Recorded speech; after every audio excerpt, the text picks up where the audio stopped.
కేంద్రం నుంచి వచ్చిన నిధులతోనే తెలంగాణ రాష్ట్రంలో అభివృద్ధి జరుగుతుందన్నారు కేంద్ర మంత్రి బండి సంజయ్. రాష్ట్ర ప్రభుత్వం నిధులపై తమకు ఎలాంటి ఆశలు లేవన్నారు. ఎవరికి అధికారం అప్పజెపితే అభివృద్ధి జరుగుతుందో ప్రజలే ఆలోచించి నిర్ణయం తీసుకోవాలి అన్నారు. కరీంనగర్ జిల్లా హుజురాబాద్ నియోజకవర్గంలో పర్యటించిన బండి సంజయ్ పలు కార్యక్రమాల్లో పాల్గొన్నారు.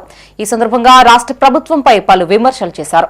కరీంనగర్ జిల్లా హుజురాబాద్ నియోజకవర్గంలో కేంద్ర హోంశాఖ సహాయ మంత్రి బండి సంజయ్ పర్యటించారు. జమ్మికుంటలోని డిగ్రీ అండ్ పీజీ కళాశాల మైదానంలో కేంద్ర ప్రభుత్వ నిధులతో నిర్మించ తలపెట్టిన సింథటిక్ వాకర్స్ ట్రాక్ కోసం స్థల పరిశీలన చేశారు. కాలేజ్ ప్రిన్సిపల్ ఇతర అధికారులతో సమావేశమయ్యారు.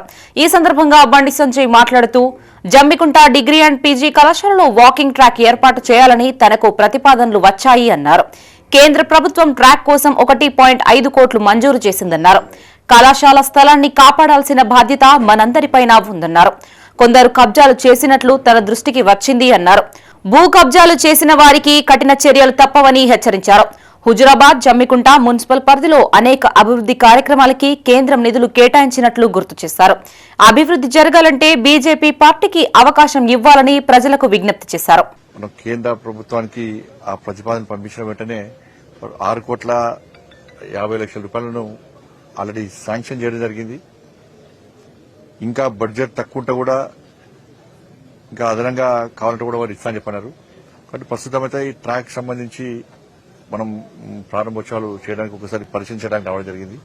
ఏం వివాదాస్పదం లేకుండా ఎక్కడ ఇబ్బంది లేకుండా ఈ కళాశాల స్థలాన్ని కాపాడుకోవాల్సిన బాధ్యత అందరి మీద ఉంది. ఈ కొంత స్థలాన్ని కబ్జా చేసుకునే విషయాన్ని కూడా నా దృష్టికి తీసుకురావడం జరిగింది. విద్యార్థి సంఘాలతో పాటు కాలేజు డెవలప్మెంట్ కమిటీ దాంతో పాటు ప్రిన్సిపల్ గారు కూడా అది కోర్టులో కేసు ఉందని చెప్పి చాలా సంవత్సరాలు పెండింగ్ ఉందని చెప్పన్నారు.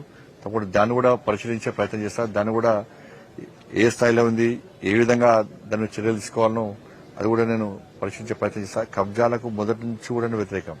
ఇప్పుడు ప్రైవేట్ స్థలాలను పేద ప్రజల స్థలాలు కానీ కబ్జా చేస్తే ఇవన్నీ వదిలిపెట్టని చెప్పడం జరిగింది. చాలా మందిని కూడా రిమాండ్ చేసినారు. కబ్జాల జోలికి వస్తే ఏ విధంగా శిక్షలు పడతాయి, ఏ విధంగా పోలీస్ తరహాలో గుణపాఠంతో చూపెట్టినాం. కాబట్టి ఇప్పుడైనా దృష్టి తీసుకొస్తున్నారు. ఆ విషయంలో కూడా చాలా కఠినంగా వివరిస్తుంది. దాని ప్రసక్తి ప్రభుత్వ స్థలాన్ని పేద ప్రజల స్థలాన్ని కబ్జా చేసుకునే హక్కు ఎవరికి లేదు. కాబట్టి ఆ కోర్టు విషయంలో కూడా నేను పరిశీలించే ప్రయత్నం చేస్తా.